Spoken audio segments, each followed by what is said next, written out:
Good evening. Welcome to another edition of the Florida Hockey Now Panther Postgame. I'm your host, George Richards, coming to you from South Florida.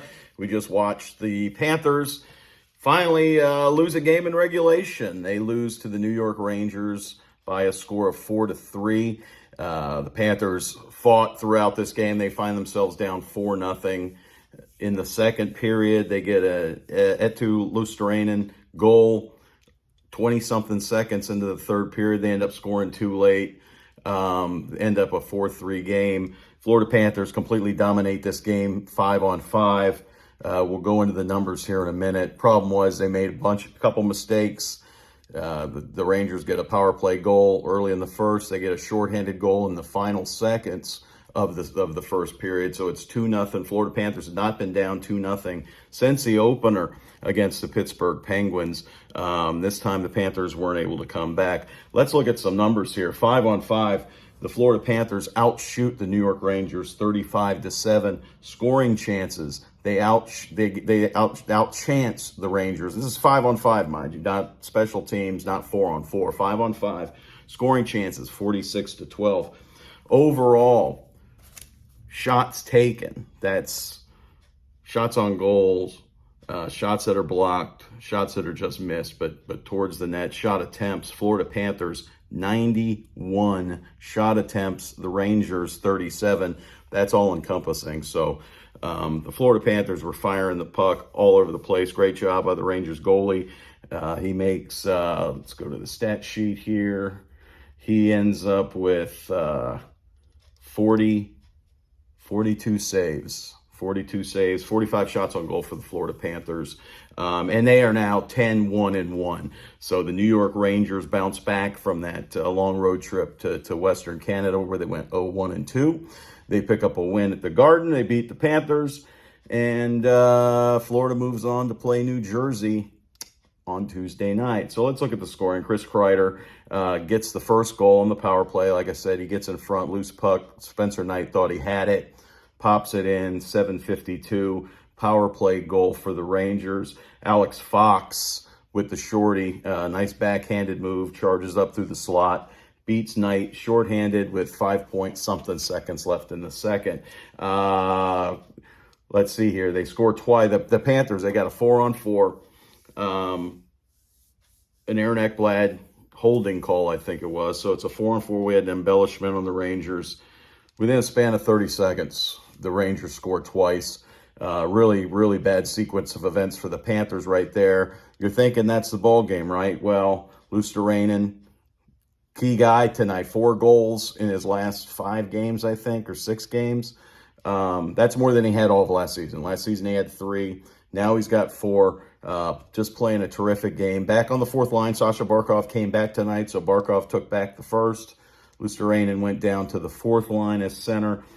He scores 20 seconds into the third period.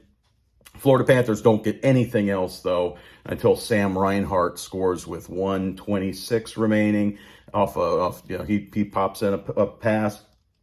Patrick Hornquist scores with just under 40 seconds remaining. And the Florida Panthers put a full-on press.